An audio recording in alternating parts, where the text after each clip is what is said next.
You don't know which of your facts will be demolished. You don't know which of your arguments will be totally destroyed.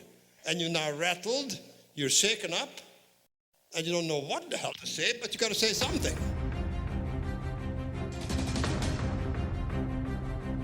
A Canadian is a Canadian, and you can't take away the individual if you don't like what someone does.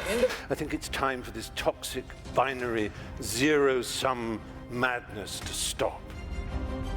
And I ain't seen nobody be a bigger snowflake than white men who complain. Mommy, yeah, you gotta share. This ain't your world, this everybody's world. Barack Obama has systematically rebuilt the trust of the world in our willingness to work through the Security Council and other institutions. Anne-Marie. You must not talk to anybody in the world, any of our allies. Whatever you want to call this system, a mafia state, a feudal empire, it's a disaster for ordinary Russians. He's the candidate of America First-ism. Building huge walls are part of his plans. Must all be related to the size of his hands. What a pity we can't have a vote between who prefers bald Brits to curly-haired Canadians. But we don't require divine permission to know right from wrong. We don't need tablets administered to us 10 at a time in tablet form, on pain of death, to be able to have a moral argument. No. If men do become obsolete, it won't be for long. They'll be phased out for 10 years and disappear, and then some hipster will find one in a thrift store and go, oh my God, do you remember when we had men? We do not want sympathy, we do not want pity, we want opportunities. It's an appalling slander to me, to the Muslim religion. I never said the word Muslim in my fulmination. It was a Muslim-free fulmination. It is that kind of restraint. It is that kind of sober-minded, sensible, intelligent foreign policy that Obama represents. So I guess what I'm telling you is he's sort of a closet Canadian. Vote for him, for God's sake.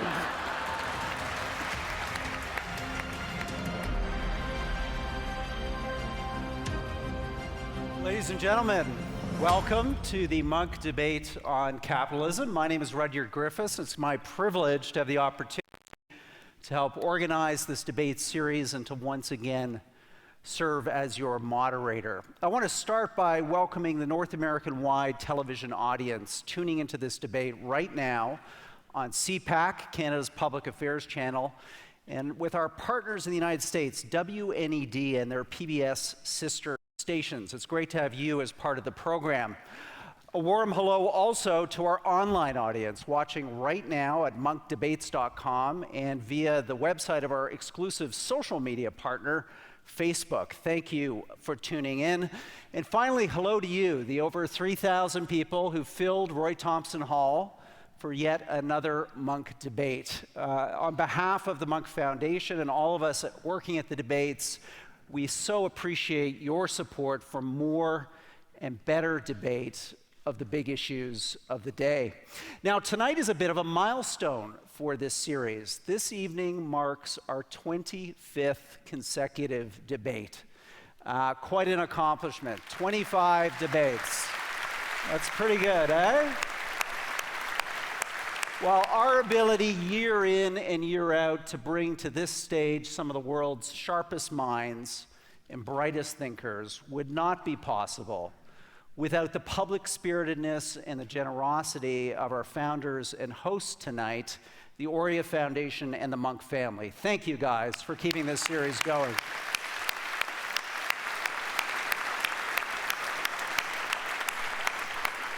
I think Peter would have enjoyed this debate. I'm sure he would have had a few opinions about it.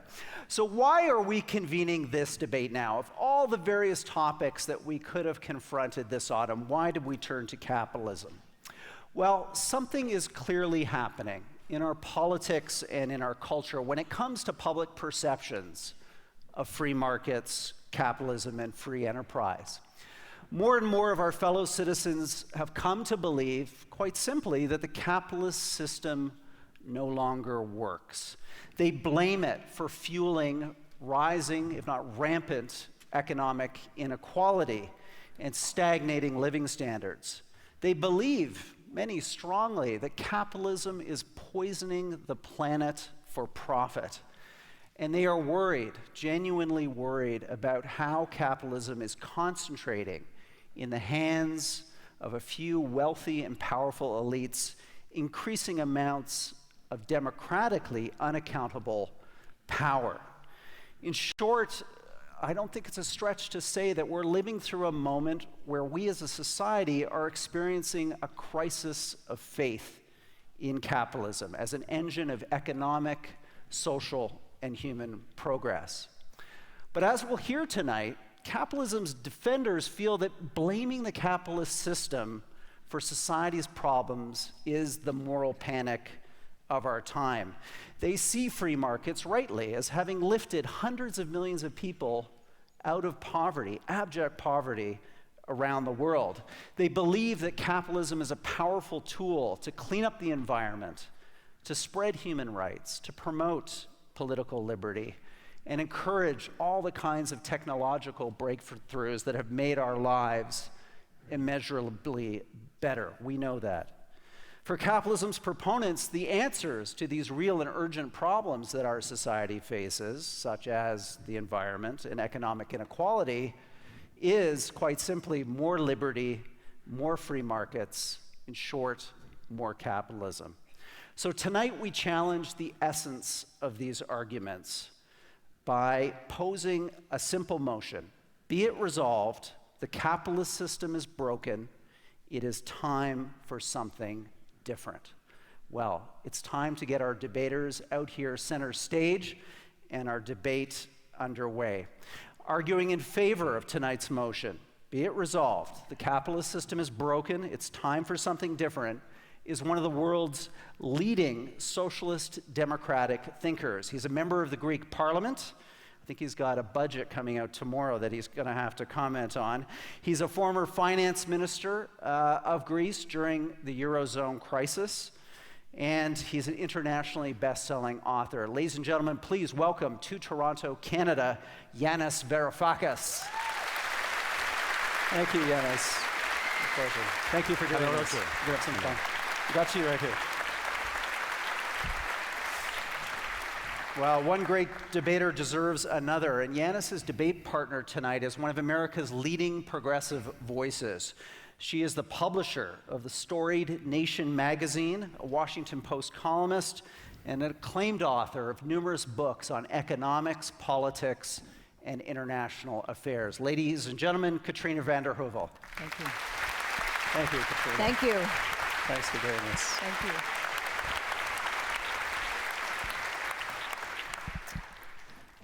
Speaking against the motion, be it resolved, the capitalist system is broken, it's time for something different, is the Harvard professor, best-selling author, and if you haven't watched it yet, check it out, the star of the Netflix hit documentary, The Pursuit. Ladies and gentlemen, Arthur Brooks. Thank you, Arthur. Nice to do this. Joining Arthur on the con team for this debate is the celebrated New York Times columnist, author, and the person I know I do that we turn to regularly on PBS stations to try to understand the big issues of our time. Ladies and gentlemen, please welcome our final presenter, David Brooks. Thanks, David. Thank you. Okay, let's do a few little housekeeping things, and then we'll get this debate underway. Number one, we've got a hashtag going tonight, so for those of you watching online, #MunkDebate. You can follow this conversation on the stage, add your opinions and views. Let's see if we can blow up Twitter over the next hour and a half. With your 1 million followers, Yanis Varoufakis, I think we might have a chance of doing that. Let's go to our countdown clock. Now, I explained this to the debaters. It's an ingenious invention here. A clock will appear on the screen for each of the time segments of this debate. That's the opening statements, the rebuttals, and the closing statements. When that clock reaches 0, I want you, the audience, to applaud. That's going to keep our debaters on their toes and our debate on schedule. So thank you in advance for that.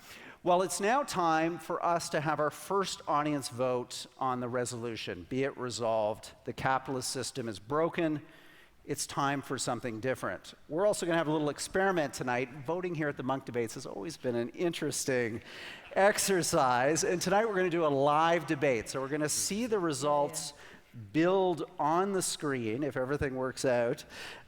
You each have an electronic voting card as you came in. If you're in favor of the motion, press A. If you believe, yes, the capitalist system is broken, it is time for something different. If you are opposed to the motion, press B. So let's see if our high-tech voting system is working and we get some numbers. Okay, here are some preliminary numbers. Public opinion, I would say, interestingly, virtually split in this hall, within the margin of error. 47% in favor of the motion, 53% opposed. So we certainly have a debate on our hands when it comes to our motion. Now, we want to see how fluid opinion is in this audience, so we're going to ask you a second question. Are you open to changing your vote over the next hour and a half? Is there something that either one of these two teams of debaters could say that can conceivably let you vote in a different way when we come to our final vote on the resolution at the end of tonight's debate? So if you think you could change your vote, press A.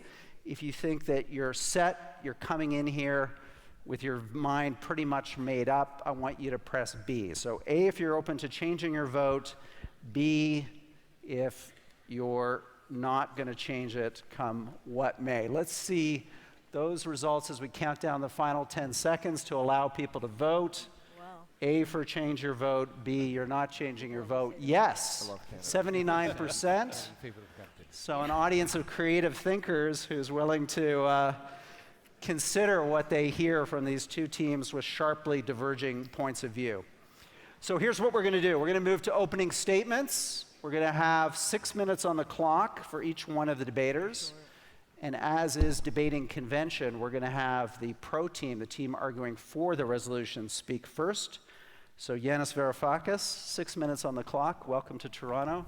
Have your opening words. Thank you, Roger.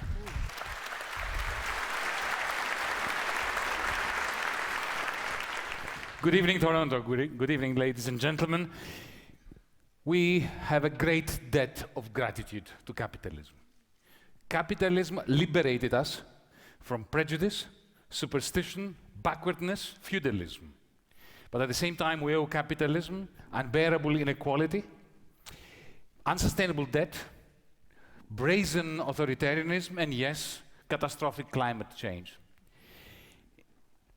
There is no doubt that capitalism produced immense wealth, but it produced it on exactly the same production line, on which it also manufactured new forms of depravity. It lifted billions of people from poverty. It created new forms of desperation for many others. When asked, who is the worst enemy of capitalism? I never respond by pointing to the left. We leftists are a bunch of losers. We have a tendency to fall prey to authoritarianism. Look at the Soviet Union. Capitalism is not threatened by the left. The liberals take all these billionaires who are now angst-ridden, watching their stash of cash rise exponentially, while wondering how they will enjoy it in a world in which the majority are sliding into precariousness. They are not going to change anything either, because however much money they give away, they will never do anything to jeopardize the dynamic process by which their privileges are being reproduced. What about liberals, American liberals, small L liberals, or social democrats in Europe? They are also impotent because they have the wrong diagnosis. They think that the problem with capitalism is that it purchased on our behalf efficiency at the expense of injustice. No. The problem with capitalism is that it is particularly inefficient at using the fantastic technologies and wealth that it produces. The problem with capitalism at the moment is that it is seriously undermining itself, and by undermining itself, being itself's worst enemy, it is undermining humanity's capacity to share prosperity on planet Earth. Remember the Soviet Union, that awful contraption? it had as much to do with the principles of socialists as today's really existing capitalism has with free market ideology. None whatsoever. We do not live in a small town front porch community where the butcher, the brewer, and the baker, through pursuing the self-interest, are pursuing the common good. That is not the world we live in. We live in a very, very different kind of world. We live in a really existing capitalism which is against free markets. It has been against free markets since the invention of electromagnetism, which gave rise to the Edisons, to the Fords, to the grids, to the network companies, mega companies, the big business cartels that were fantastic at usurping states, replacing markets, and fixing prices against the interest of their own supposed ideology. It is anti-liberal. It is compelling young people today to think of themselves as brands and to try to develop themselves as brands instead of as human beings if they are not obliged to work zero-hour contracts under wages that make the idea of personal freedom, personal space, and personal development a cruel joke. Really existing capitalism today is utterly inefficient. Think of the mega banks that were necessary to fund the mega corporations, how they have created fictitious capital based on mountain ranges of debt, of unsupportable debt, which periodically goes into a spasm. Think of what has been happening since the financial collapse of 2008, where we have a world today where we have the highest level of savings in the history of humanity and the lowest level of investment in the things that are essential for human dignity and for the planet. And it is profoundly anti-democratic in the sense that we have captains of industry and masters of finance that accumulate war chests with which effectively to buy politics, to pad campaigns, and to capture regulators. The ecological destruction is an essential aspect of this technostructure. If you think about it, markets were never designed to produce public goods like the environment. They were only designed to create private goods. There is no way that this corporatized, financialized capitalism that we live in can ever value the scarce resources of our nature, of our environment. They will always assign a near zero price to it and therefore deplete it until it's gone.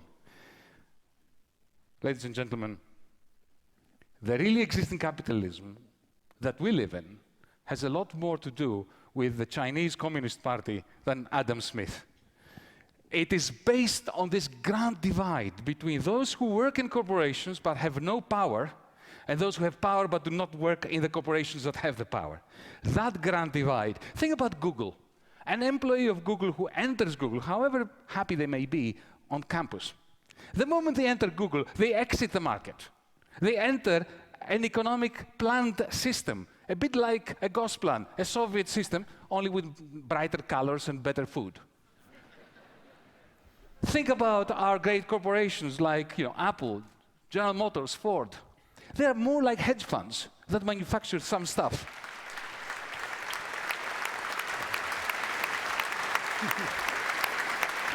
Thank you. Thank you, Yanis. We're going to have more time in the rebuttals right after the opening plug. statements for you to add additional points. So, Arthur Brooks, you're up first for the con team. 6 minutes on the clock for you. Thank you. What an honor it is to be here with my partner, David Brooks. We have lots of Brookses on our side, and Yanis and Katrina on the other side, people I have tremendous respect for and have for many years. I'm on the capitalism side of this debate because poverty is the thing I care about the most. I was raised in a politically progressive family in Seattle, Washington, which is practically Canada. I made my living as a musician all the way through my 20s. I knew nor cared nothing about economics and held no brief whatsoever for the free enterprise system. But I had a question that was nagged at me. I remembered when I was a young boy the haunting images of poverty that came from the East African famine of the early 1970s. This was the first time most Canadians and Americans had ever seen the face of true grinding poverty. The boy with flies on his face and a distended belly in the National Geographic magazine. You remember it, so do I. It haunted me, and you. I wanted to know what could be done, but the implication was that nothing could be done. The world couldn't get better. Well, I grew up, and you grew up, and it seemed like attention to that boy and the poorest people in the world had waned. I asked, had he been forgotten? Had the poorest been forgotten? In my early 30s, I decided to find the answer to what had happened to the poorest people in the world since I was a child. And I found something that shocked me and changed my life. I had assumed, like 2/3 of Americans and probably most Canadians, that poverty had gotten worse since I was a child. I was wrong. According to the best data in the world, compiled by the World Bank and economists at MIT and Columbia University, since 1970, when I was a young child, 4/5 of starvation-level world poverty has been eradicated. Living on $1 a day or less, adjusted for inflation, 80% declines the first time in human history. That is a humanitarian achievement beyond our wildest dreams. I had to know why. I went in search of why. I was a musician. I became an economist to learn why. From the sublime to the dismal, to find out why. By the way, as a musician, I never would have had the opportunity to play this hall, so.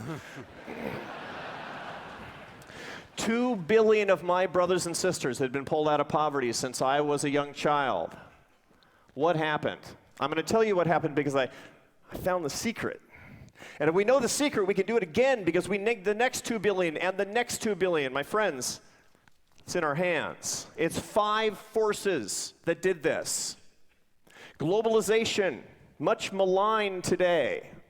Free trade, despised on the right and the left.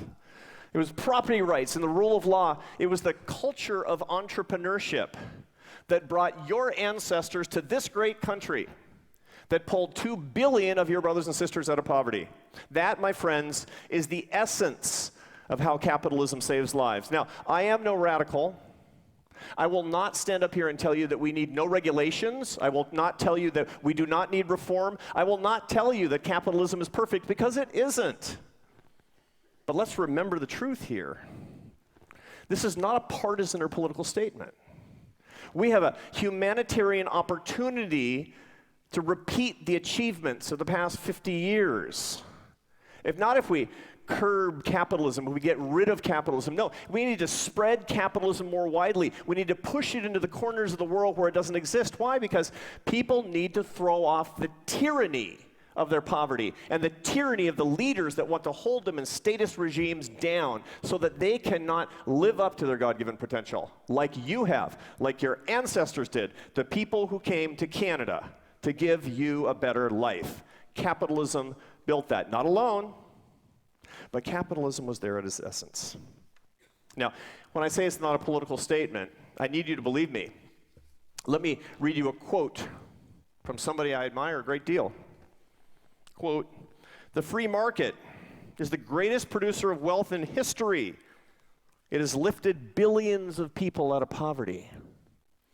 That's not a quote from Ronald Reagan. That's not a quote from Boris Johnson.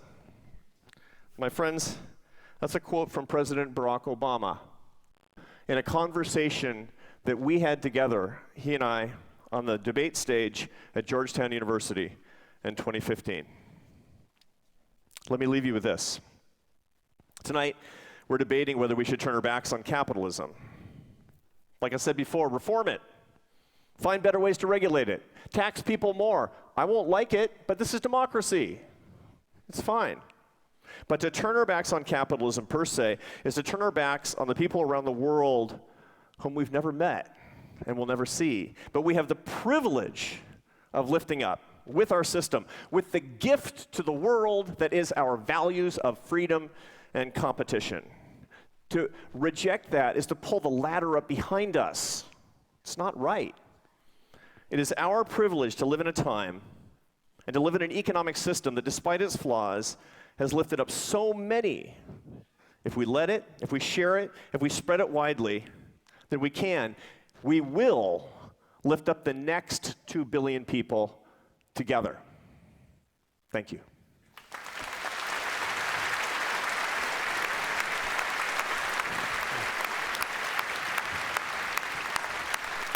Thank you, Arthur. So, Katrina, we're going to put similarly 6 minutes on the clock for you, and the hall is yours. So, good evening. Capitalism is often equated with freedom, free markets, democracy, but my country's extractive capitalism is deepening inequality, undermining freedom, endangering democracy, ravaging nature.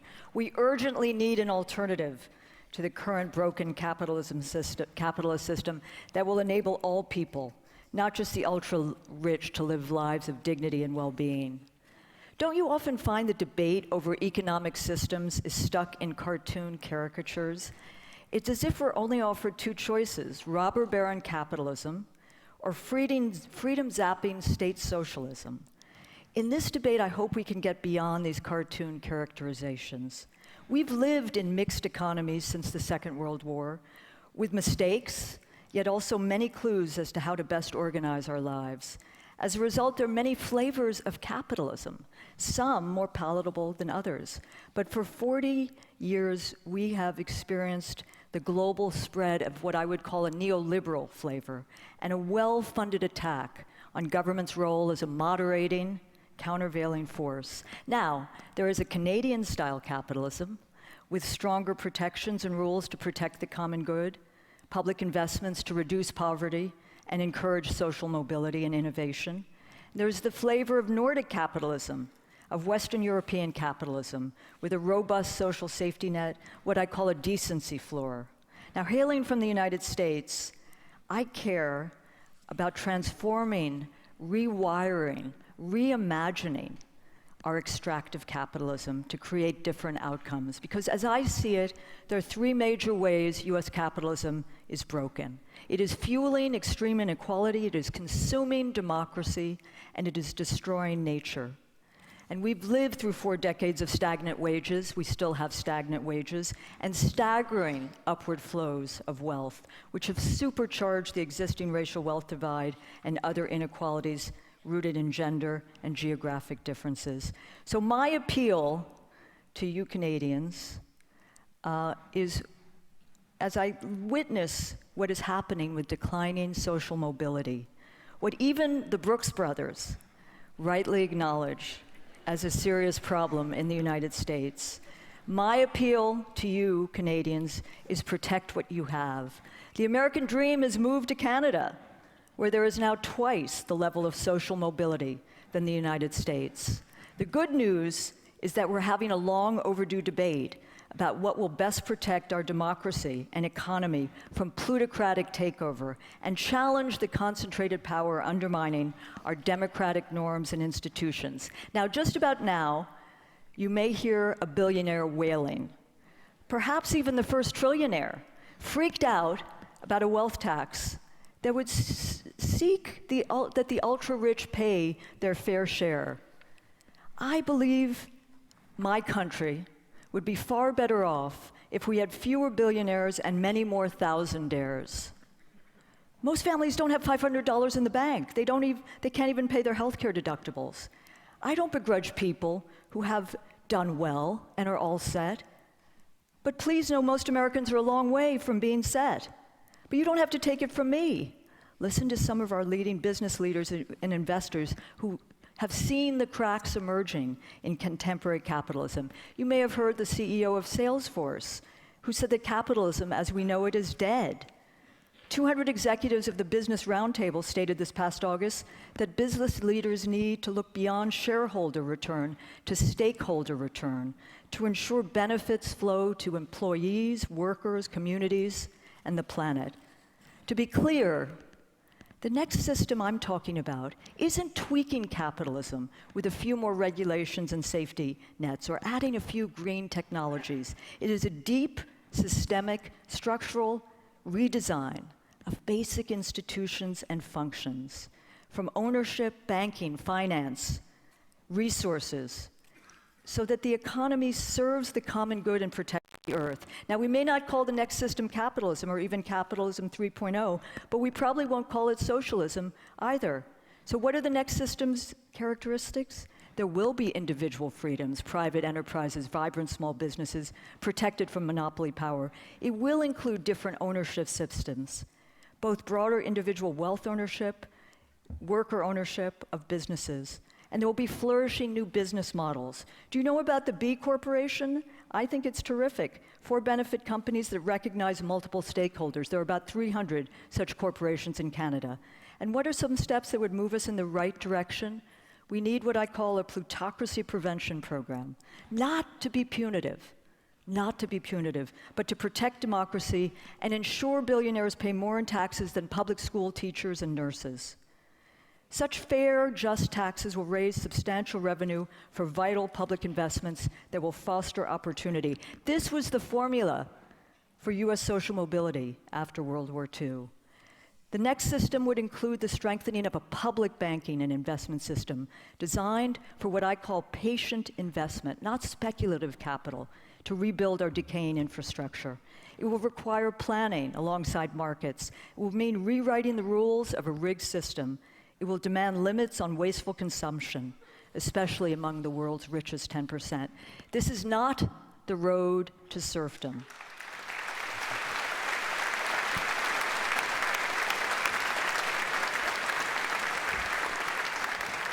Thank you, Katrina. Okay, our final opening statement, David Brooks. 6 minutes on the clock. Let's have your opening remarks. Thank you. So there are 4 debaters on this stage, only one of which was born in Toronto, Canada. That should not be the only reason you vote for our team. It should be a major reason. Now, I was a socialist in college. I read magazines like The Nation. If you go to YouTube and search David Brooks, Milton Friedman, you'll see a 21-year-old socialist David Brooks debating Milton Friedman on TV. I had these big 1980s glasses that look like they're on loan from the Mount Palomar Lunar Observatory.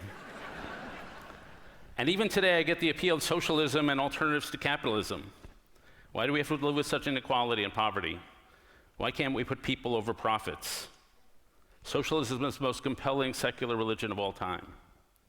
My socialist sympathies did not survive long when I became a journalist. I quickly noticed the government officials I was covering were not capable of planning the society they hoped to create. It wasn't because they were stupid or bad. Society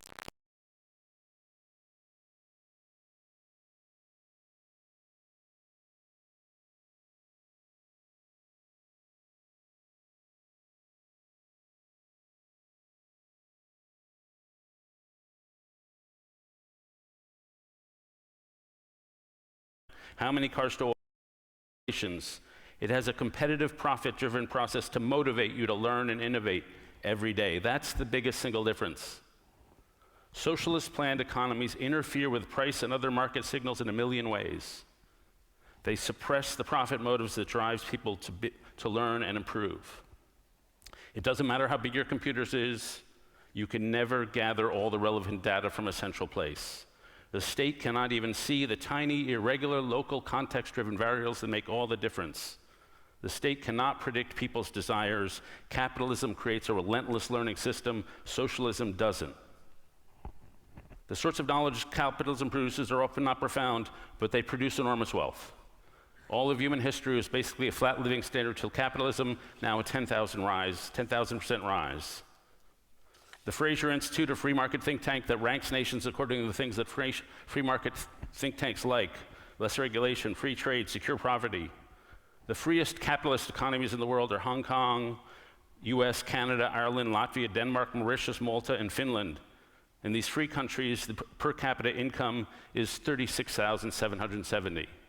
In the least free, it's $6,000.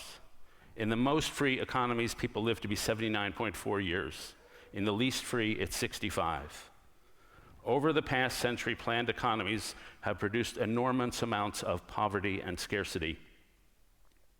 What's worse is what happens when political elites realize what they can do with a scarcity. They can sell it. If things are scarce in such a system, you have to bribe people to get it. Soon everybody's bribing. Citizens soon realize the whole system is a fraud. Socialism produces more economic and political economy than capitalism because the real rulers turn into gangsters. A system that begins in high idealism, ends in corruption, dishonesty, oppression. Now, some parts of our economic system are in good shape. Wages in this country are rising 4.5% a year. But I became not a free market, I've never been a libertarian free marketer, I'm a Whig. My hero is Alexander Hamilton, who's a Puerto Rican hip-hop star from New York. He came into a country where the land-rich oligarchs like Thomas Jefferson had all sorts of means to control wealth. So he said, we need to create broader and fairer capitalism. He created credit markets to do that. My next hero is Abraham Lincoln, who gave more speeches about banks than about slavery. He said, I want poor boys and girls like me to rise and succeed. We need to create railroads. We need to create the land-grant colleges so we can educate people to become capitalists. The final Whig in American politics is Teddy Roosevelt, who loved the energy capitalism developed and knew you sometimes have to limit capitalists so everybody can be a fair capitalist. Capitalism, like all human systems, has problems. And you could persuade me to do a lot of things to fix them. We need worker reforms. We need worker co-ops to build skills and represent labor at the negotiating table. We need wage subsidies so people are not swept away by the creative destruction of the free market. We need a carbon tax to use capitalism mechanisms to fight global warming. We need wage subsidies. And all these ideas I've just cited come from places like the American Enterprise or the Brookings Institution that are supposedly the detritus of economic neoliberalism. The big mistake those of us on the conservative side made was to equate all government action as part of one thing. But government action comes in two varieties. There's supporting government action, which helps people become better capitalists. And then there's regulation, which gets in the gears of capitalism and screws things up. In Scandinavia, they do a lot of supporting capitalism. And they have completely free economies, extremely free economies. They can only afford the supporting capitalism because they have free capitalist economies. The answer is found in fixing our economy, making a wider capitalist economy, a fairer capitalist economy, not something else. Thank you.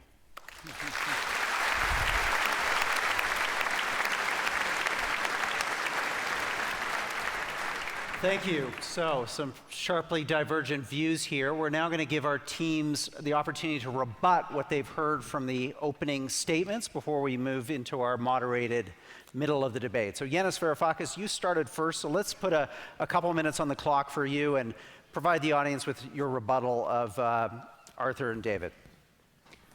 Capitalism doesn't just have problems. Capitalism is broken.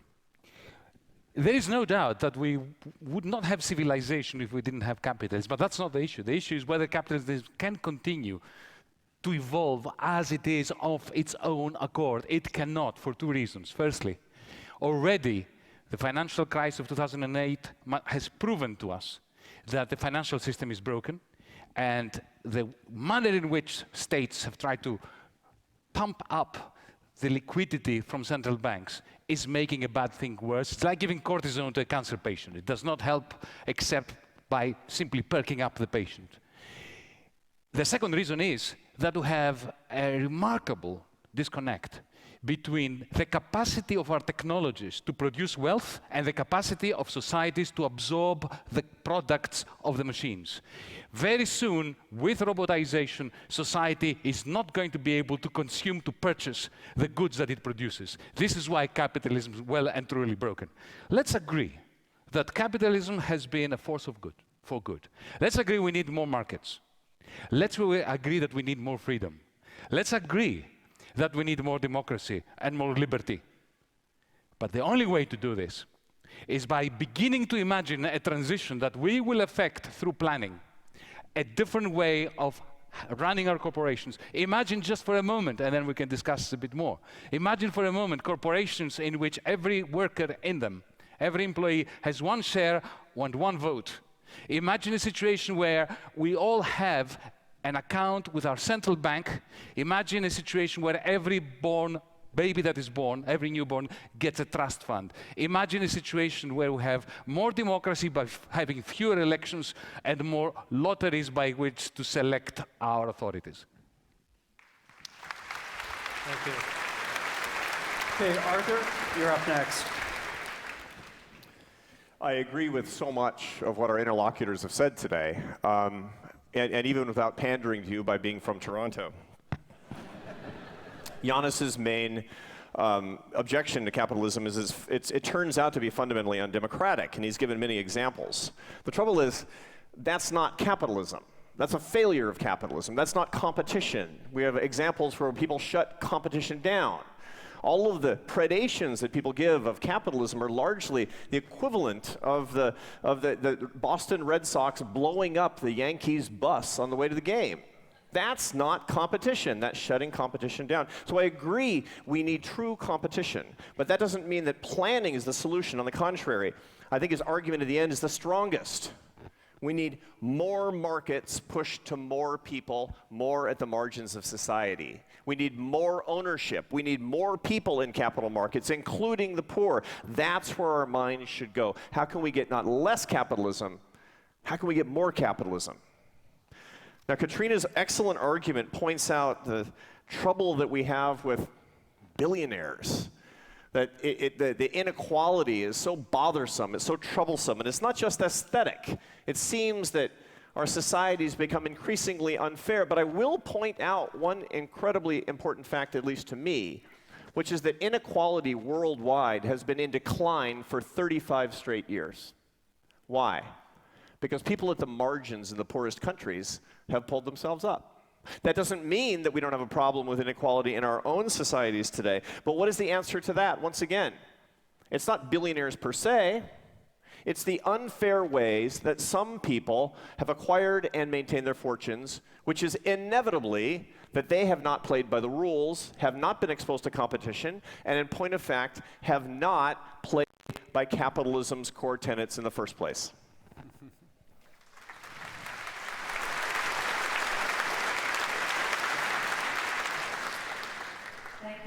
For commending my argument. You mentioned the rules. People who play by the rules, who work by the rules, but the rules have been bought. The rules are being bought by the very richest, and we need to de-rig the rules so that there's a fair, level playing field. There's a mountain of interdisciplinary research about how extreme inequalities of income, wealth, and opportunity undermine everything we care about. And that is at the root of a capitalism that is no longer working. There are different models, as I said. Call it what you will: inclusive capitalism, capitalism with a conscience, regenerative economy, capitalism 3.0. But if you care about democracy, if you care about public and personal health, social cohesion, economic stability, mental health, even sports and culture, the vast inequalities of income, of power, are damaging our society and economy. I know that David Brooks is a communitarian, and I believe there is a principle, a Christian principle, subsidiarity, and there's a solidarity principle. As you may know, around the world, and particularly in America at this moment, communities are being ravaged by deindustrialization, by factories leaving, by opioid epidemics, which a public health system is incapable of caring for. That is a byproduct, a collateral damage of a capitalism, a capitalist system, which values profits over people. And I think we need to pay attention to that. And to close with Arthur Brooks' compelling statement about global poverty. It's a great quote. It's a quote that Arthur has used, the famous conversation with Barack Obama. I think it was at a 2015 public conversation, as you said. But you know, my friends at a group many of you know, Oxfam International, have a somewhat more nuanced response to the issue of global poverty, of lifting billions out of poverty. Yeah, there's been a decline in extreme poverty, thanks to global efforts. But much more could have been done. So there are two sides to this debate for them to hold today. The first is that capitalism is so rotten we need to burn it down. And the second is they have to have something else, some alternative. They've got to win both those things. Walk around Toronto. Do you think we should burn this down? All that's been achieved here? Walk around Canada. I know there's poor parts in the rural. We have that too. We have strengths and we have weaknesses. But we're some of the most successful societies on earth. Burning that down strikes me as a mistake. The single greatest problem with inequality, with despair, the single greatest solution is education, human capital, social support, and decent lives. America is growing. The poorest wagers in America are rising twice as fast as everybody else's because we're finally increasing the high school graduation rate. In this country, you reduced poverty by 20% recently, part because of a child tax credit.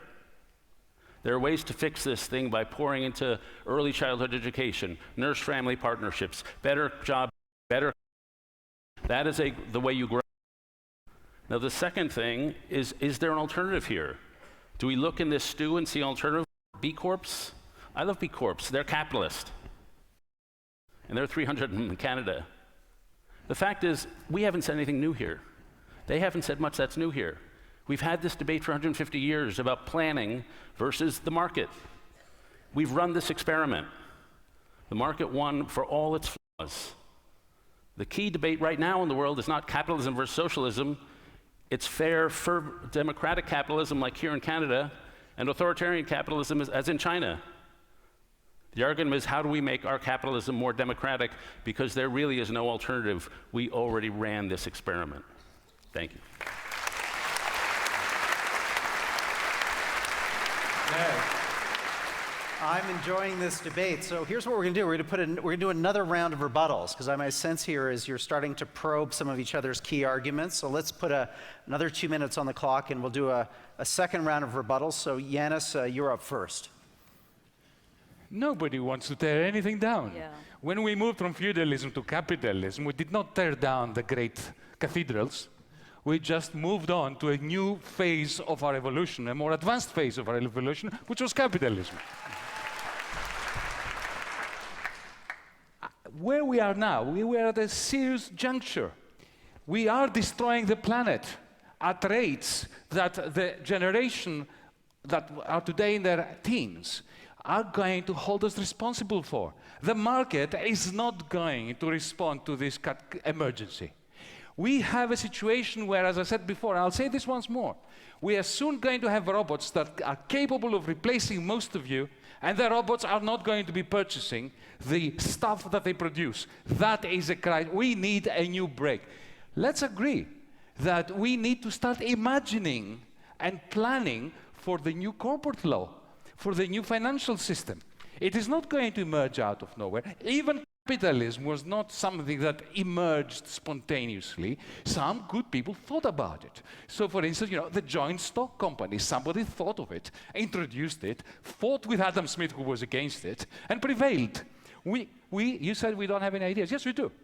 Imagine a market society, a liberal democratic market society without a stock exchange, where employees of Google, of Apple, of Ford, of every company have one share, one vote. Imagine a situation where we have no private banks, because there will be no need for them if the central bank can provide you with bank accounts, digital bank accounts. Imagine a situation where we revisit, allow me as a Greek very quickly to say, in ancient Athens, the Democrats were against elections and the aristocrats were in favor of them because they could buy them. Let's have more jury system. Let's have more sortition and lotteries. Thank you.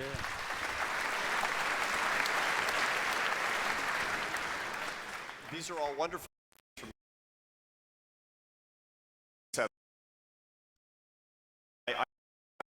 The fact that he is one of the most successful finance ministers in the last 50 years.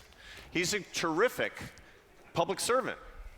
The problem is, how do you pay for these things, my friends? How do you pay for these things? We talk about public investments constantly. All these public investments, they're very expensive.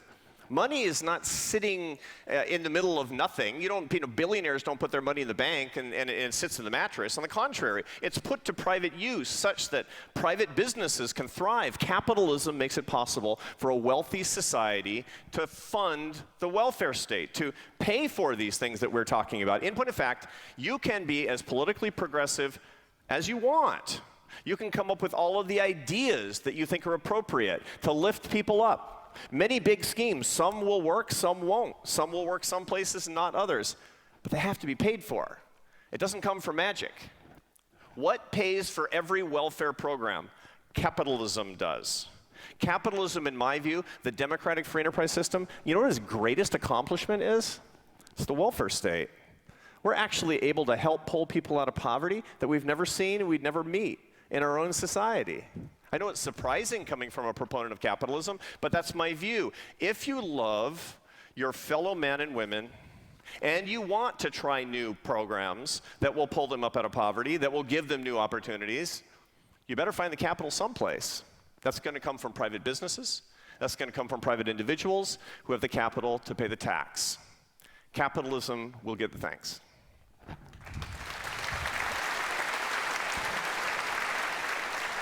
So, no one's talking about burning it down, as my colleague Yanis said. We're trying to build it out, and build it out for millions of people who are living lives of precariousness, who aren't benefiting from the, quote, capitalist system, the extractive capitalist system. I'm interested in what Arthur said about who can afford it, what can be afforded in a capitalist system. You know, the question of affordability is almost always asked when it comes to social programs that benefit those who have the least. Think about the $6.4 trillion we've spent since 2001 on endless wars that have brought us almost no security. No one asks about the corporate bloat at the Pentagon. No one asks about the tax cuts, unprecedented at a time of war, which gave money to millionaires who didn't need it. No one asks about the tax cuts we just saw, the wasteful tax cuts, and how they weren't used to invest in our country, but for stock buybacks. And I have to say, with all due respect to Arthur Brooks, I don't think he's getting his American history right. I mean, activist government has always synced with markets. We've needed activist government to build out the true potential of our countries. And regulations used wisely have empowered, not restricted, those who are the most vulnerable.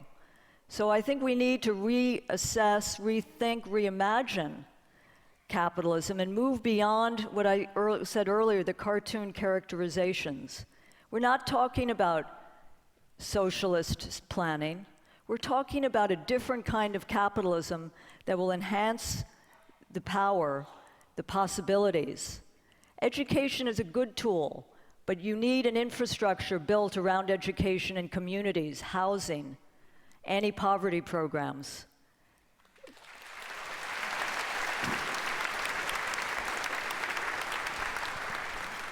So everyone wants a different kind of capitalism. Somebody wrote a famous book, 2 Cheers for Capitalism. You can't give it 3 cheers, because it's based on creative destruction and people get hurt.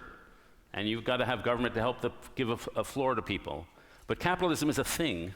That's what the subject of this debate about. What is capitalism? It's about the price mechanism. It's about decentralized decision-making. It's about stock markets. It's about investments, profit and loss. If you don't have the stock markets, if you don't have the price signals, you can't make decisions. You're just not that smart. None of us are that smart. And that's why capitalism has failed every time. You can have widespread share ownership. I'm for that. I have shares in my company, the New York Times, doing phenomenally because of Donald Trump. One of our journalists, he calls us the failing New York Times. The journalist tweeted, "Look, we even fail at failing." But it turns out most people, even if they have a share, they can't make a decision collectively as a corporation because they don't have the signals. When you have some sort of planning, it winds up in government. And I just am not that impressed with my political system right now.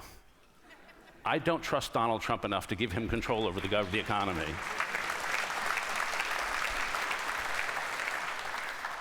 Over the last few decades, the US has seen our economy double and our energy share go same. We're at a 67-year low of carbon emissions. It's not enough. We need to do the coal tax. But it's not because we set out to reduce energy and carbon emissions. It's just because capitalism loves efficiency. And we got a good byproduct out of a system that was looking after its own self-interest. This occurs again and again and again. Don't rely on the good intentions of extremely powerful people. Create a mechanism around them. Thank you very much.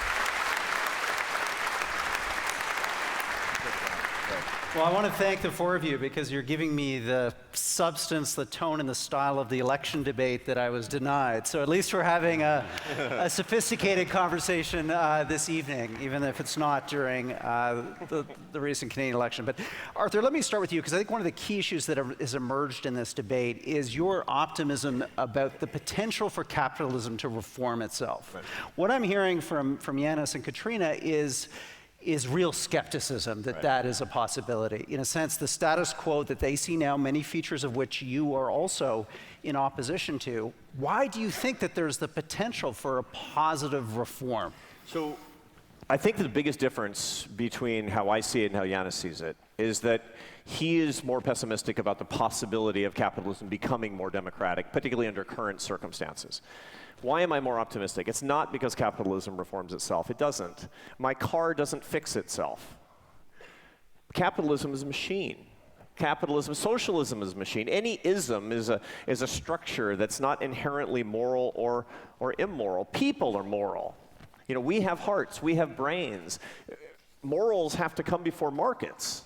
And what I'm optimistic about is our ability as a society with ingenuity is to actually figure out what's going wrong, to create social movements that will make it so. I mean, this is exactly what Katrina and Yanis are talking about, is social movements that will bring the people together to get what they want. David Brooks is involved in his work in social movements. These are the things that actually underpin the ability of the capitalist system to be fixed, not to fix itself, but indeed to be fixed by the imaginations, the genius, the hearts and the minds of all 3,000 of us. Do you want to come back on that point? There is no capitalism. What we have is socialism for the very, very few, and rabid conditions for an increasing proportion of the population. This is what we have. The haves are enjoying the greatest degree of socialism in the history of humanity. They have a Federal Reserve in the United States, your central bank here, totally securing their profits during the good time and making sure that you pay for their losses during the bad times. They have a situation where whenever technology produces profits, corporations use those profits in order to expand not so much investment into that which humanity and the planet needs, but in more concentrated power for themselves. We have a situation where short-termism, CEOs that are terrified by 2 or 3 financial companies that control through pension funds the share value that determines their bonuses, they will downsize the company immediately, independently of whether this is good for the company or not, if they think that this is going to have a short-term beneficial effect on their bonuses and on the share market. That is destroying the moral sentiments of Adam Smith. As you said, morals have to come before markets. Today, because we don't have markets, we have this technostructure with abusive concentrated power. It is destroying the market. It is destroying the morality on which markets can only flourish, according to Adam Smith. This is why we're moving in exactly the opposite way of what you were saying. And what I was very struck by was that here we have, on the side opposing the motion, on the side in favor of capitalism, we have wonderful people that I agree with a lot of what you're saying, but you're putting forward a perfectly social democratic argument in favor of a welfare state. The problem, however, is that the concentrated power is not allowing the welfare state to survive anymore. It is becoming financially unsustainable, while at the same time the planet is becoming hotter and our ecosystems are failing to respond. That is only favoring the Trumps of the world, the Bolsonaros of the world, the Nationalists International, the xenophobes, the racists. This is not a good environment in which democracy can grow. This is why you need to reconsider the corporation, reconsider the financial market. And remember, in 1944 it happened. Franklin Roosevelt convened in New Hampshire the Bretton Woods Conference and completely redesigned capitalism into something completely different from what existed before, before the Second World War. We need something similar to such an extent that we are no longer going to have socialism for the few and rabid misanthropy for the many.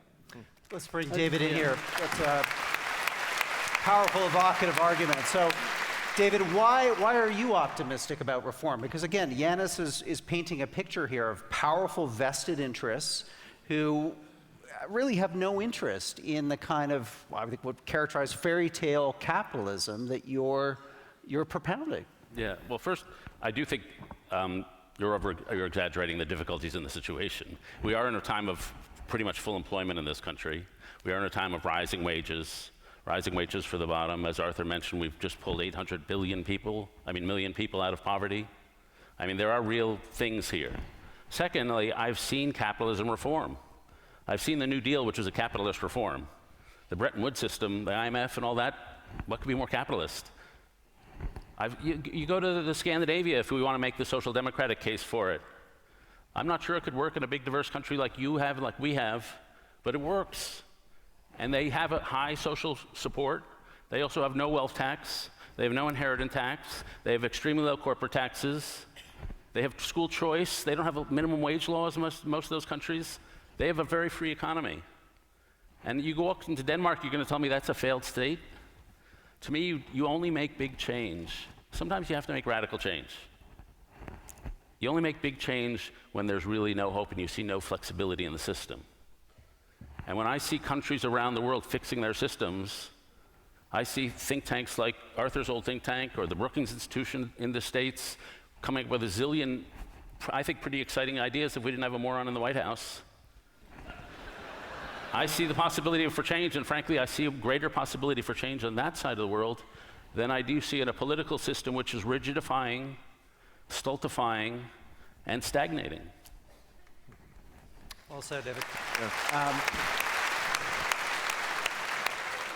I mean, I made the case that there are different kinds of capitalism. So I do think there's social democratic capitalism. I think there is Canadian-style capitalism. I think our hyper-extractive predatory capitalism is not working for millions of people. I mean, you talk about how the economy's swimming along. Millions of people are living in precarious circumstances. Home ownership is declining. Students have student debt loans to the wazoo. There is a sense of, and this is why we haven't talked about young people who came through the financial crisis of 2008. There is a tendency to look at socialism. But as a Gallup poll showed, socialism for many young people is really about equality. It's not about state ownership. But people are seeking something different. And I think unless there is a Roosevelt New Deal or Eleanor New Deal 3.0, that we will face a sense that capitalism in our country has no future. When I think of Elizabeth Warren, to talk about our current moment, she is, in my mind, a Rooseveltian. She is trying to save capitalism as it's currently constructed from its excesses. And I think she understands that you do need to hold corporations accountable, to have a vigorous anti-corruption program, to rethink regulations. She understands where the bodies are buried when it comes to banking corruption. So I think that is a very powerful possibility, but the corporation needs to be rethought, as Yanis said. And I began to quote, and I could go on for hours, but I won't, the corporate leaders who understand how cancerous this shareholder primacy is to the future of the corporations. And I think that's an inflection point. Milton Friedman has ruled for too long. I mean, the American Enterprise Institute put him on all of their shirts, I'm sure, and loved him. But it was the corporate charter never included Milton Friedman, right? But he became the guru. So I think the importance of rethinking corporations, corporate power. And finally, I think we need to think hard about political power and the purchase of political power, the socialization of risk, the socialization of wealth and the privatization of wealth and the socialization of risk comes partly from the power plutocratic elements have had in buying and rigging and writing the rules. We need to rewrite the rules and find a more democratic outcome so that we don't end up one of these illiberal countries that, David, you write about very often in your columns. Okay, I think Arthur wants to jump in on that point. Yeah, thank you, Katrina. There is a non-trivial irony, as Yanis points out, that David and I are talking about regulated economies. As and some programs in social democratic economies are things that people like here in Canada, even in the United States, all over the Scandinavian countries. Virtually every modern economy is effectively some kind of social democracy at this point. And so there is some irony in the fact that we want to preserve capitalism that can give people democratically what they want. There's also some irony in the fact that what Yanis wants is more competition. He sounds a lot like Milton Friedman. Milton Friedman hated crony capitalism. Milton Friedman was completely against billionaires who had ill-gotten wealth. He was completely against the idea of privileges that come from a system that's effectively engendering landed gentry in countries like Canada and the United States that were built on principles of freedom without royalty. This is really important. I mean, the irony is that you want more competition, and I'm willing to live with more government programs. I don't think that we're... I mean, and together we'll live in perfect harmony. I think that there's a possibility that there actually are solutions to these things. The real question is whether capitalism can be saved. That's the issue that we're taking on today. Capitalism for most Canadians and for most Americans is not large predatory corporations. It's not rich people who can get their kids into fancy universities because they went there and they have a lot of money. Capitalism is for the immigrants who come to this country and come to the United States and are able to start a business for the very first time. Capitalism is in the hearts of people who wish they were in Canada and the United States to get the kinds of opportunities that come when they can be rewarded for their ingenuity. So I agree with Yanis. Set the markets truly free and watch people flourish. Well, let's go to Yanis and then Katrina quickly, both. I need to take you up on something you said before, which sounds completely correct, and it is. You said somebody has to pay for stuff. Yeah. Yeah? There's no such thing as a money tree. Correct. But have you noticed that we live in a world where $18 trillion is in negative interest rate territory?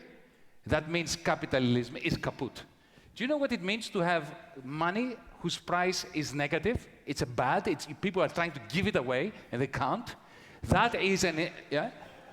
Why is this happening, Arthur? It's happening because we have, I said that the first time I spoke, we have the highest level of liquidity and savings, idle cash that is doing bugger all, excuse the French. Yeah? And the lowest level of investment in the environment and in good quality jobs around the world. This disconnect is the signal that capitalism is broken. And this is not going to be corrected by means of more Friedman. Because where I disagree entirely with Friedman is his elevation of shareholder sovereignty above everything else. Effectively, what he was saying was that the present structure of the corporation, which concentrates more and more power until there is no room for markets to breathe, is the way in which to exercise the powers of the free market. That is where the deceit and the conceit of Friedman lies. This is why I'm not a Friedmanian. And allow me to go to somebody who is much smarter on your side of the pond than Friedman, and finish with Friedrich von Hayek, who once criticized us leftists, very cleverly saying, the problem with socialists is that to impose socialism, they will have to violate some basic principles of socialism. I am saying to you that supporting the corporate structure that we have, the financial sector we have today, is equivalent to trying to impose capitalism by means of violating basic principles of the free market. But let me pick up on what Yanis just said, because I could see, as I mentioned, where you have corporate structure, where you have worker ownership, where you have worker participation, or worker cooperatives, not necessarily corporations. But I wanted to ask David something, because I was reading a profile of you in the Jesuit magazine, America. My father is a great admirer of yours, so we found this profile. That's my demographic right and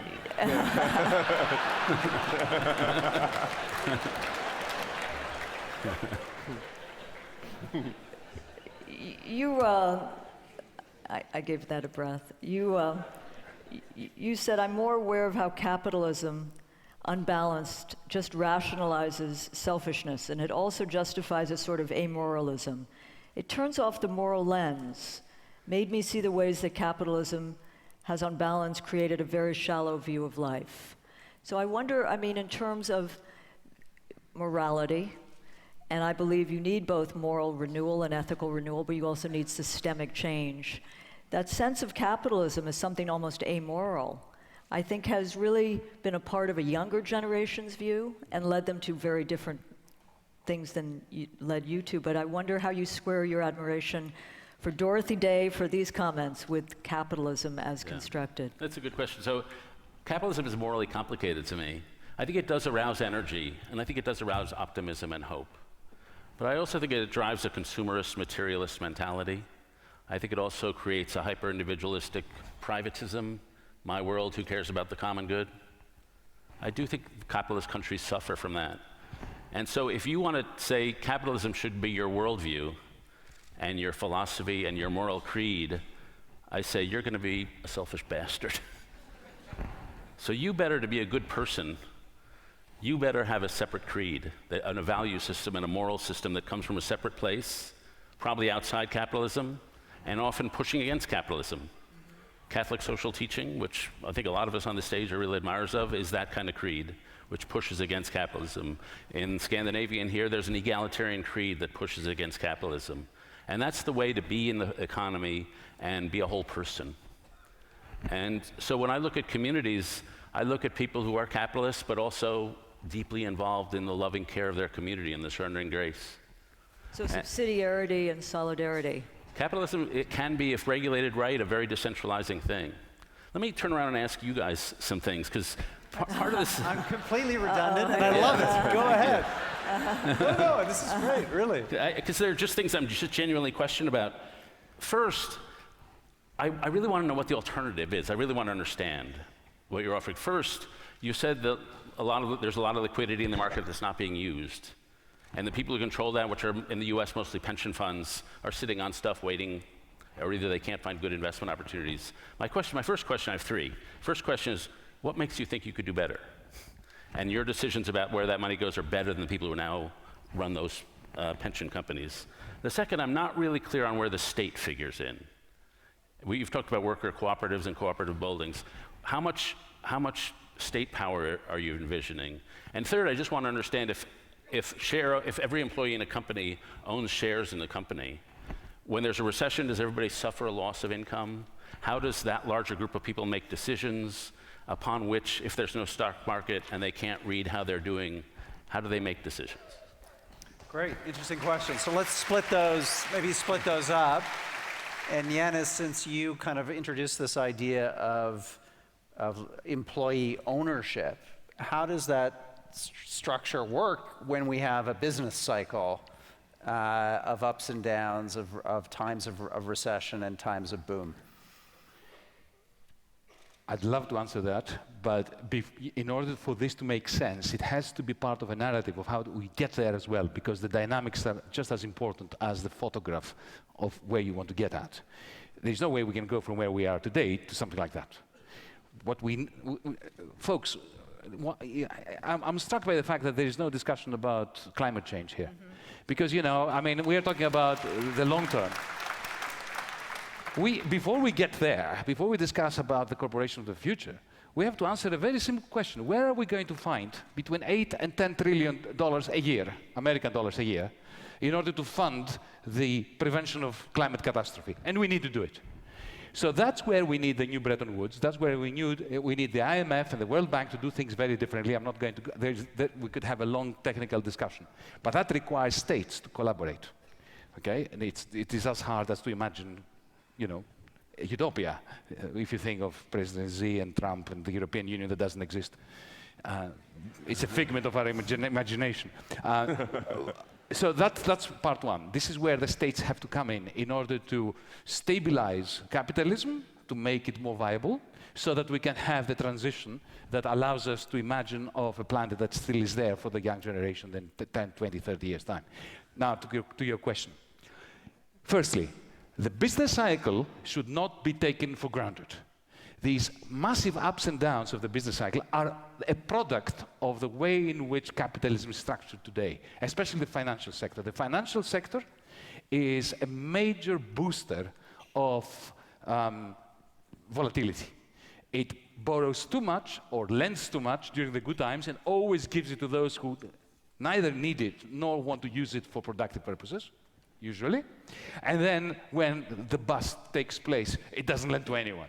So if we do away with the financial system that we have, and a very simple idea, now we have digital technologies. You can imagine a situation where the central bank effectively gives everyone a bank account and digital tools by which to transfer monies across the world without, using blockchain, whatever, where you do not need to rely on private bankers for the payment system. That will immediately reduce the volatility.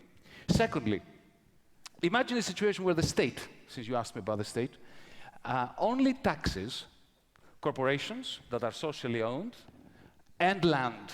No income taxes. I think that this is where we're moving in the future. We should move in there. No income taxes, no sales taxes. Taxing corporations and land, nothing else. And imagine a situation where these corporations are much, much smaller than they are today, because if you have one person, one share, or one vote, you're not going to have a situation where you have a Walmart that walks into, figuratively speaking, into a small town in the Midwest, destroys the whole ecosystem of small businesses, and effectively turns everyone into a proletarian working for Walmart. That will not be possible. If that is not possible, you will not have the great accumulation of profits in the coffers of Walmart that then is boosted financially by Wall Street, creating the boom and busts. But, of course, there will always be up and downs. But if you have a situation where we have a company of 300 people, equal shareholders, and there are bad times, yes, we all take the hit. You know, you mentioned my career, very short career, as finance minister, okay? I'm very proud of that. You know what? Because I failed, and I resigned. Why? Because I was not allowing myself to sign on the dotted line of yet another extend and pretend bailout. Right. So we need to take hits when we take them, but we must not have this turbocharging of the volatility of capitalism, which is the result of the fact that anyone can buy shares in any company that they will have nothing to do with, and then, of course, it's only pension funds that concentrate them, that ownership, and Wall Street that produces mountains of money. You know, 97% of money is minted by privateers. Why are we granting particular individuals? This is not part of Adam Smith's mindset in favor of capitalism. We've given exorbitant power to a few financiers to destroy the planet, to destroy the world, to create crises like 2008, to continue not financing things that society needs by vesting so much concentrated power in there. So the capitalism that you're defending, is this capitalism? Let's let Arthur come in on this, because, I mean, this is something different, okay? The second part of this resolution was, be it resolved, it's time for something different. We've just got a picture painted here of a very different reality. Some pretty big differences, to be sure. And Yanis, before he reminded us of the great work of Friedrich von Hayek, the economist who taught at the University of Chicago, and who was a believer in the emergent order. That the genius comes from the masses if they're truly set free. The policy, and by the way, when he says that he was an unsuccessful finance minister, he was quite not unsuccessful finance minister. He was a courageous finance minister who stood for his principles, and that's what we need more of.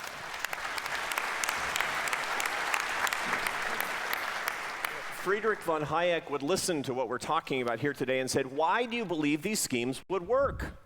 Why on earth do you think that these would not have unintended secondary consequences that would be massively deleterious to the lowest of the low, to the outsiders, to the marginalized, to the immigrants, to the unnamed? Why do you think that the richest people and the richest corporations wouldn't be able to game these things in 10 seconds? Because history tells us that those who are wired, those who are powerful, they resist, and this is quite correct from our interlocutors, they're the ones who resist true markets.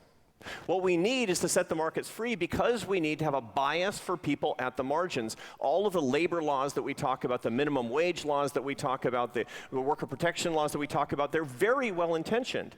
But remember who truly pays: the people who cannot start a business, the people who cannot live their dreams, the people who will not come to this country and actually continue to make it the freest, greatest, most prosperous society in the history of the world. And we can't afford to take these experiments as opposed to setting us more free and pushing that freedom more out to the margins.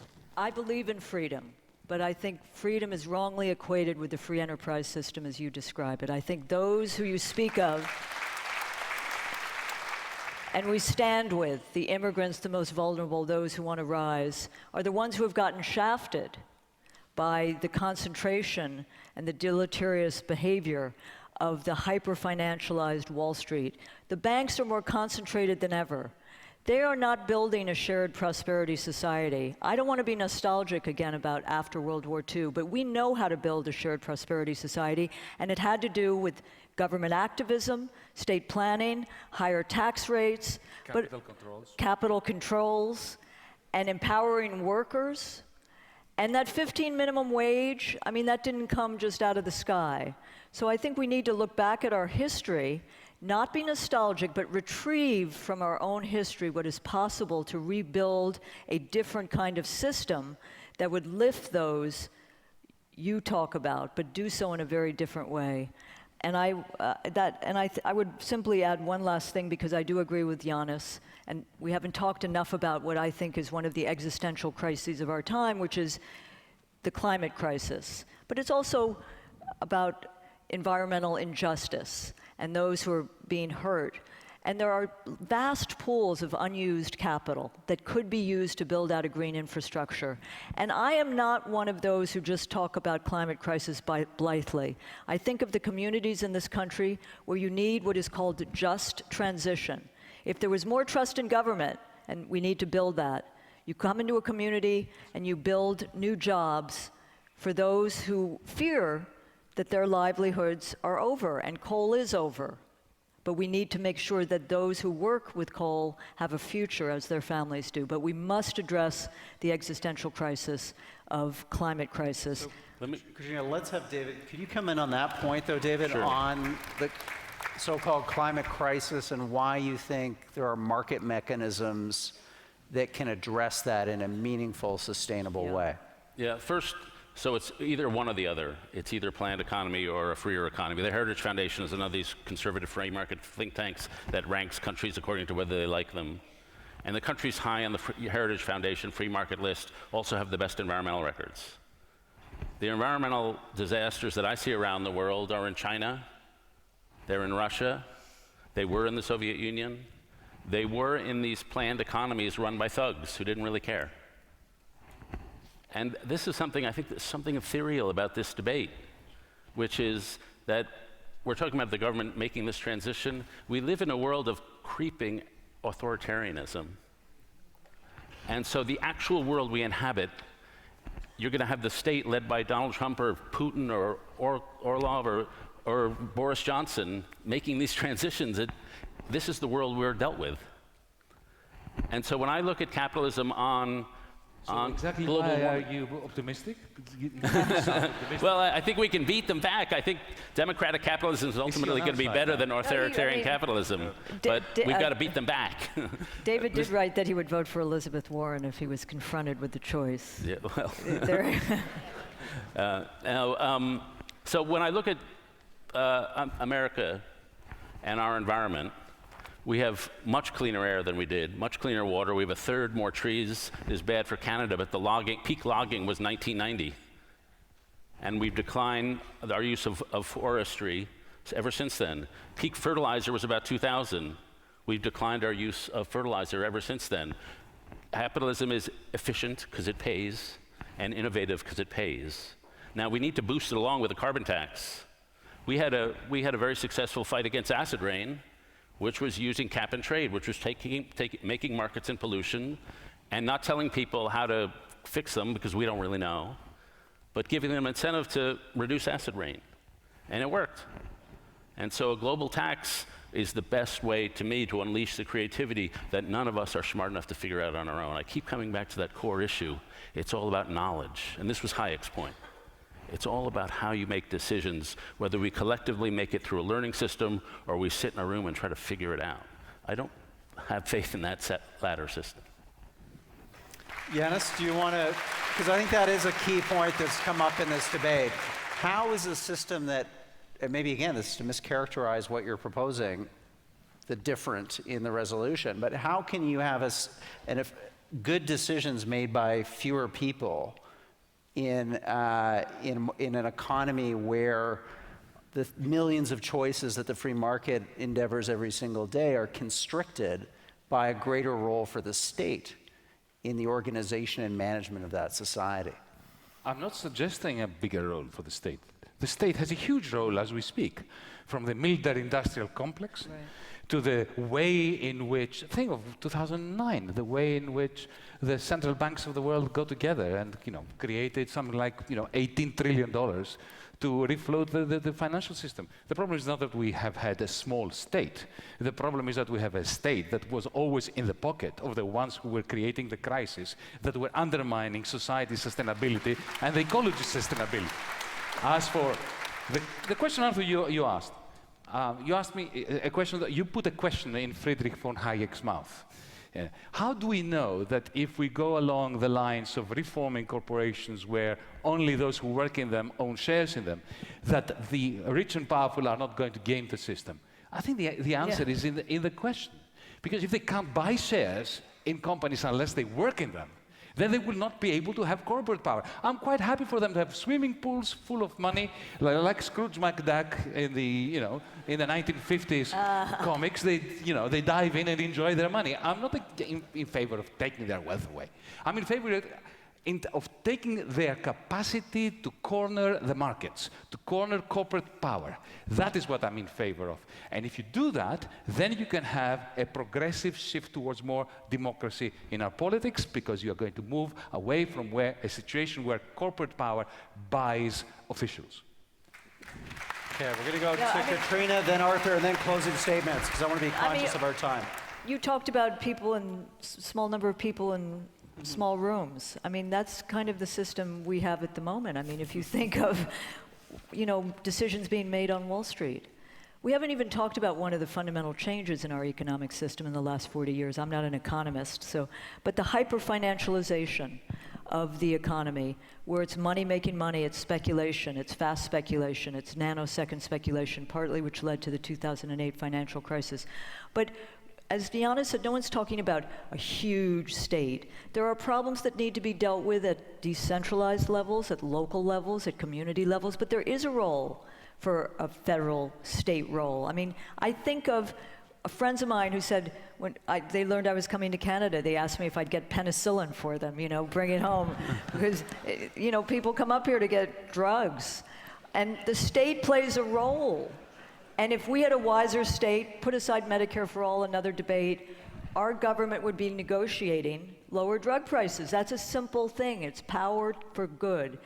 I think the key thing at the moment we need to focus on is to clean out our government, whether it's Trump or a Democrat. The corruption of our government by big money, by corporate power, needs to be addressed squarely before we get too romantic, as no one at this setting is, about how good government can be. But it needs to be good. It needs to be reformed. It needs to be cleaned out, and it needs to be cleaned up.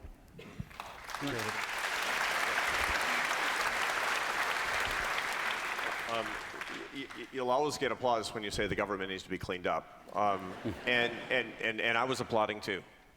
Because in point of fact, we have huge problems in virtually all advanced economies and developing countries around the world with unbelievable amounts of cronyism and corruption. We always have to find better ways to make governments more accountable, to make governments more efficient, to make governments leaner, more responsive to the people. I don't think that growing them does that, generally speaking. I think that growing governments beyond what they're currently doing gives politicians more opportunities to get closer with the people who hold the reins of power. I think it gives them more opportunities to tax people and increase their power such that they can go according to their own ends as opposed to being truly democratically accountable to the people. Actually, I think that spreading markets, freeing markets, particularly for those at the bottom, is one of the best ways that we can hold government much more accountable. I'm not in favor of no government. I'm certainly no anarchist, or I'm not even a libertarian. I simply feel that, and I see on the basis of what I have studied, that when I look at governments growing, governments always get more bloated. When we have more policies and more plans, when there's more economic planning, there's always more opportunity for the kind of bloat that we're up on the stage regretting tonight. I don't think we can afford that. Okay, great. Thank you for that. And let's go to closing statements now. We're going to put 3 minutes on the clock for you, Yanis. We're going to do the reverse order of the opening. So you're going to kick us off. No. Yep, that podium. Okay. Right. I wasn't expecting that. It's fun. I think it's David One thing I Brooks. learned. That's the same order. We're doing the reverse. Yeah, Oh, so the reverse order. My mistake. It was David. We could do it in that order, but Yanis, why don't we give you a moment to think and collect yourself, and we'll put David up first. David, are you ready? I'm ready. A journalist at heart. Yeah. So I'm a journalist, and a lot of this debate has had a bit of an ethereal feel. Like we're imagining a system of blockchain and Bitcoin, getting rid of a tax system and shifting over to something so radically different. What could go wrong? I mean, just off the top of my head, everybody takes a hit at once. So we have a downturn, say the business cycle has not been magically repealed, and the entire economy, every worker takes a hit at once. Does that sound good? It doesn't sound good to me. It sounds like there are complexities that we can't even fathom. I'm a moderate. I like gradual change. The one kind of radical change I like, and the prism through which I see capitalism, is immigration. I was at a Latino church last Sunday with these kids, hundreds of them, under 30, second generation, had come to America as so many come here, and they said, look how far we've come in one generation. They were filled with joy and hope, and what they were worshiping was a lot better than capitalism. But you could see their life stories in there, in the progress of a generation. And when I saw them, I saw my own Jewish history, the butcher and the seamstress in my family, and the ocean of opportunity that hit them. And they're hitting people in this country. And it's caused by the growing pie that capitalism creates. It has a lot of disadvantages, but people migrate to capitalist economies and free capitalist economies. They vote with their feet to this city, which has been transformed since I was born here, and to my country, which has been transformed. We're becoming mass multicultural democracies, and that's a tough thing to go through. But it's a beautiful problem to have, because people around the world in planned systems love our system, and they find a fair field and a fair chance.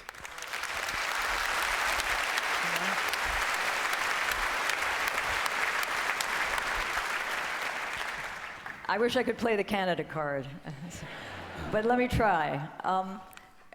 You know, if picking up on what David said, if you wanted to come to a country to realize what was once called or is called the American dream, I say again, you'd come to Canada, where social mobility is at a level double that of the United States. I think that's very important.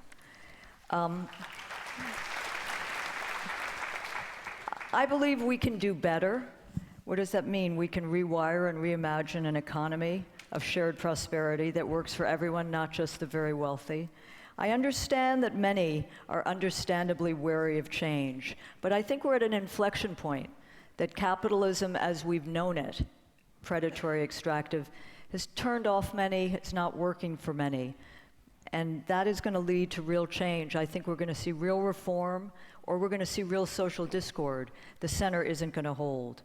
As we live in the world as it is, we should also try to imagine the world as we want to live in, and one in which millions live with dignity, decency, happiness, environmental well-being, opportunity, and again, social mobility, and enjoy a new social contract, the unfinished agenda, the social democratic agenda of Roosevelt, of Eleanor Franklin, updated. The fact is that today many fall far short of having a chance to live productive lives, and that, I believe, is deeply corrupting to the best of American values. I do believe there is a kind of class warfare. It hasn't come up much tonight, but there is a class warfare that goes on, and if you remember what Warren Buffett said a few years ago, it's the class warfare of the very rich which is winning. And I think just taxation at this moment is only fair, that billionaires pay more than teachers and nurses and retail workers. The good news is that another world and economy is possible. Many of the solutions and alternatives to this extractive capitalism you've heard tonight. So let me just say, these are times for greatness. These are times for greatness, not for greed.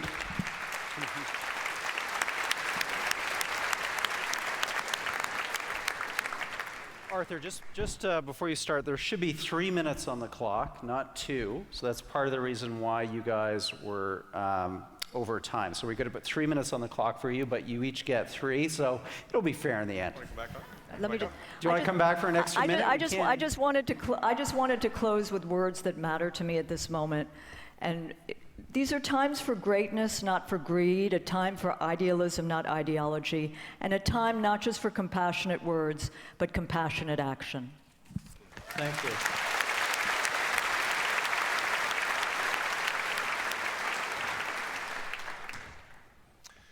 There was a recently passed Roman Catholic cardinal in the city of Chicago named Francis George. Francis George once was giving a speech to his richest donors on the North Shore of Chicago about funding poverty programs on the South Side. And here's what he said, to raise money. He said, "The poor need you to pull them out of poverty. And you need the poor to pull you out of hell." I'm never going to use that fundraising pitch. But ask yourself, do you need the poor? Do we need the poor?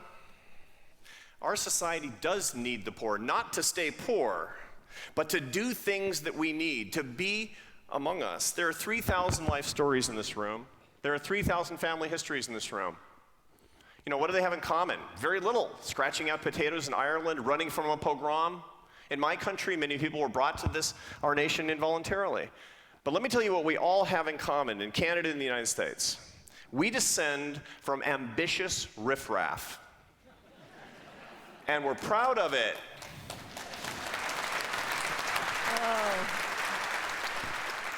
Why did your riffraff ancestors come here? Because they were needed. That is the essence of dignity. That's how you become worthy of respect. To be needed. What makes you needed? I guarantee you that your grandfather coming to this country was not on his way saying, "I can't wait to get to Canada where there's a better system of forced income redistribution." He said, "Finally, I'll be free. Finally, I'll be able to work and be rewarded for my work." We need programs to help the poor. We need reform. We need to pay attention to predation. Don't get me wrong, it's absolutely true. We all know that. But fundamentally, the DNA of this system, of this great country and mine, is democratic free enterprise. It's the system that people still want to come to. Why do people struggle to come to Canada? Why do people struggle to get to the United States? It's because here's this opportunity. I want more of it. I want to fix the system. I want to make it fairer. I want to make it better. But don't change the fundamental genetics of what we have that truly has blessed the world. Together, we can change it, but together, we need to protect capitalism as the best way to lift ourselves up and those around the world. Thank you.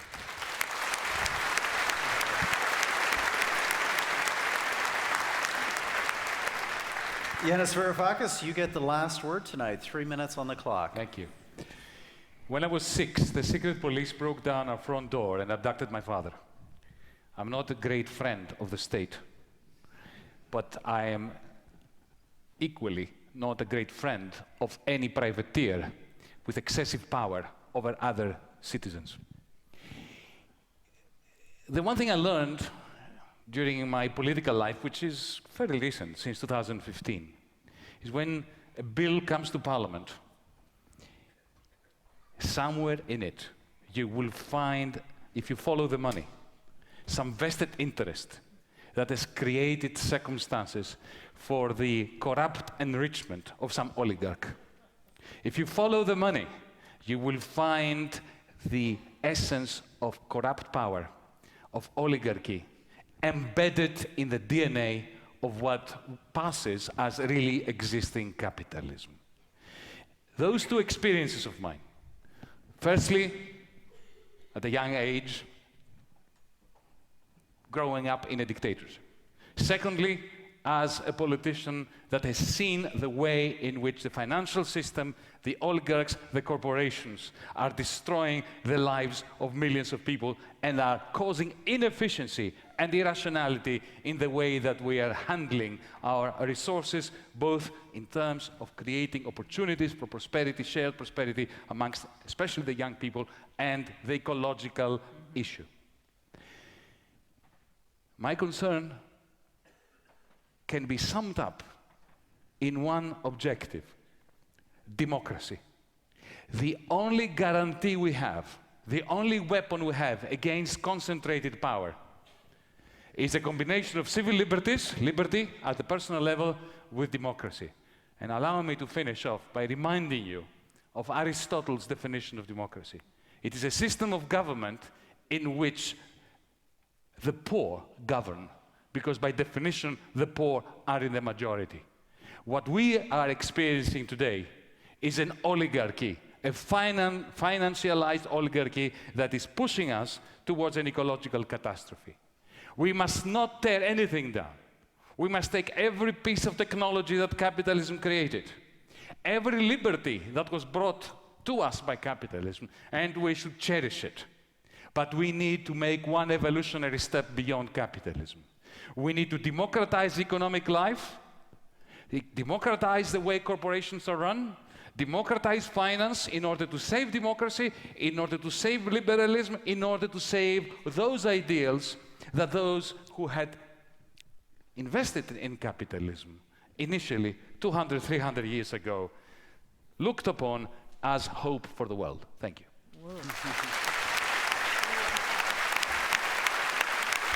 Brilliant. Well, thank you, debaters, for a hard-fought debate. It was civil, it was substantive. We covered a lot of key issues. I've certainly been enlightened. We now have the fun, though, of trying to figure out whose minds were changed. What happened with this audience in terms of the arguments that you've heard over the last hour and a half. So what I'm going to do is I'm going to open up our polling application again. We're going to put the resolution on the screen just to remind you what you're voting on. Be it resolved, the capitalist system is broken. It's time for something different. If you're in favor of the motion, press A. And if you're opposed to the motion, press B. So while you're voting and you're thinking out A or B, B in favor, A in favor, B opposed, let's review where we were in terms of the audience vote at the start of this evening. So at the beginning of the evening, we asked you on our resolution, I believe it was quite close actually, 47 in favor, 53 opposed. So a divided audience. We then asked you how many of you would change your mind, fully 79%. So let's see, was the opinion in flux? What arguments did we hear? Let's close our vote, our final vote on the motion, and see the final results for tonight. Here they are, 55. It's the same. We changed no minds. Congratulations, guys. 55, 45. Well done. I would say this is I want to thank everyone, the Aurea Foundation, the Munk family. We're going to do this all again in the spring. Thank you. Enjoy the rest of your evening. I'm now going to go backstage to interview a couple of our debaters to tell you what happened in this debate, to have you give your thoughts via our Facebook page. Please post away, comment, let us know what you thought of the debate's proceedings. Up first will be David Brooks and Arthur Brooks with their quick reactions and thoughts on the debate. We're going to move over here, grab them momentarily, and have a quick conversation with the con team to figure out how they saw this debate unfold. Were there any arguments that Arthur and David felt were worthy of debate, worthy of kind of swaying their minds or making them think about this issue in a new way? So again, we had a final vote result of 55% of people opposed to the motion, con, 45% pro. So again, a small switch from the earlier voting in the evening. We'll get Arthur and David here momentarily. I can see them coming into the room behind me, so we'll have their comments on the debate, and we'll see how public opinion was moved, whether their opinions at all have changed about this issue. We expect they're kind of probably getting mobbed on the stage as we speak, but no doubt our staff is just about to bring them in, and here they come. Great. Hey, David, thank you for a great debate. That was fun. Yeah. I think the audience certainly enjoyed it. I've been part of 4 debates in my adult life, and this is by far the best. Oh, okay, great. Well, thank you. Substantively, just very strong. Come on, Arthur, come and join us. We're just going to have a quick post-debate chat. We're on Facebook, aren't we? The question I always like to answer, or have you guys try to answer, is was there an argument on the other side that caused you to change your mind or rethink one of your core assumptions or propositions? I wish that I were thinking more seriously about the predations that people are suffering from people at the very top. And I wish the argument that I had made is, the argument I wish I had made was actually made by the people on the other side, which is that we need to expose people at the very top to more competition. Right. It's not just a question, because they're correct that there's a lot of socialism at the top and a lot of capitalism on the bottom. I want capitalism all the way through, and it's a great point. I'm gonna think about that more, and next time I'm gonna make that point. Okay, great. What about you, David? Yeah, I was struck by the way non-capitalism has evolved.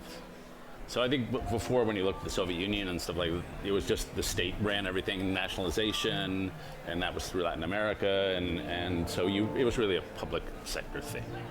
And Yanis's thing, where every worker gets a share, and you control the company collectively, well, I don't think it would work. I don't think you could make decisions at that level. I don't think you could attract investment. I don't think there's a history of this where people don't invest in their own futures as much, because we are human beings.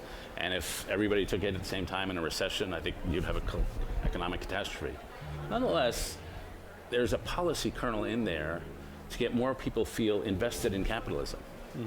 And we have somewhat mass shareholder economies, but not enough. And a lot of what we own is through our pension plans, so it's sort of invisible to us. Right. And so there's some kernel of an idea in there to just get people to feel, yeah, I've got some skin in this game. And clearly, we were at the end, we were basically split down the middle in this debate. A lot of people clearly don't feel any skin in the game. They think it's a rigged game. So that's a genuine problem that I think there's a kernel of a reform in there to learn from. Yeah. Great. Well, gentlemen, thank you both for a terrific debate, edifying, stimulating. I think the audience certainly enjoyed it. Thank you for giving us a great debate. Wonderful moderation. Hey, we'll do this again sometime soon. Okay. Thank you, so guys. much. Let's go to the reception and have a drink. It's okay. Sounds good. All right. Okay. We're going to get our other team of debaters in here, Yanis Varoufakis and Katrina van der Heuvel, just to get their thoughts on the debate, what happened over the last hour and a half on stage. Hey, guys. Hey. Thank you for coming. Thank you for coming up and doing this. Hi, Yanis, that was a lot of fun. You were, both of you were terrific. So just to kind of sum this up, I always think it's interesting because part of these debates is about getting people to listen to two sides of an argument. Too often we live in these kind of thought bubbles, these silos of opinion. So maybe to start with you first, Yanis, which of David and Arthur's arguments would you give the most credence to? Which of them did you feel, kind of worthy of engagement and further thought?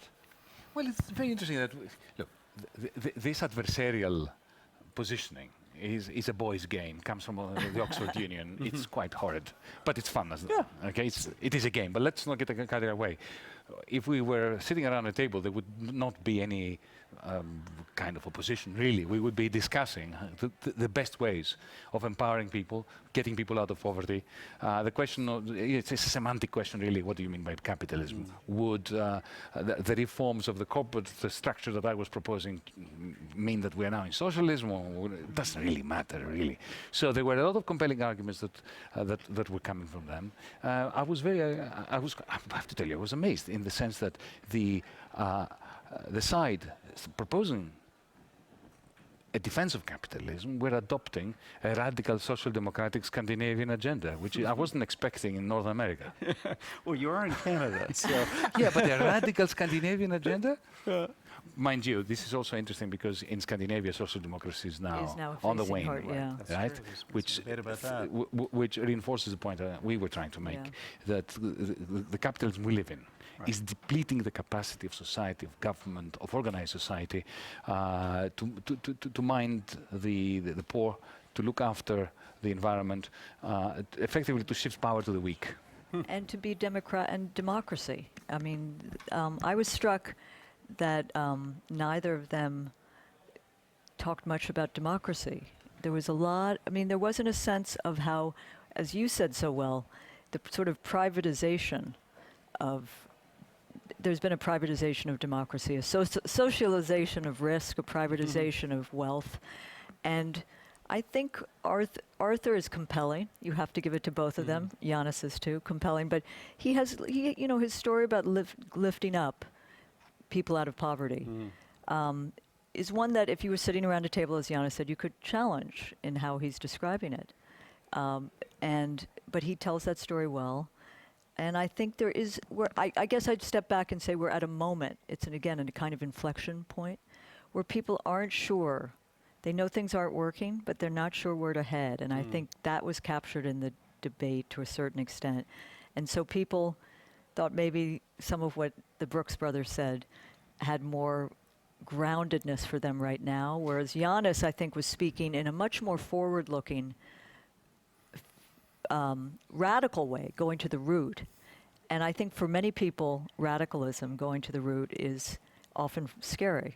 So maybe not to, I believe losing is often winning because you lay down the groundwork, you lay down the markers, you lay down the stakes. Well, look, I think we're all winners just for very topical conversation. So in terms of debate on capitalism, to be competitive is important. And we were competitive. Absolutely.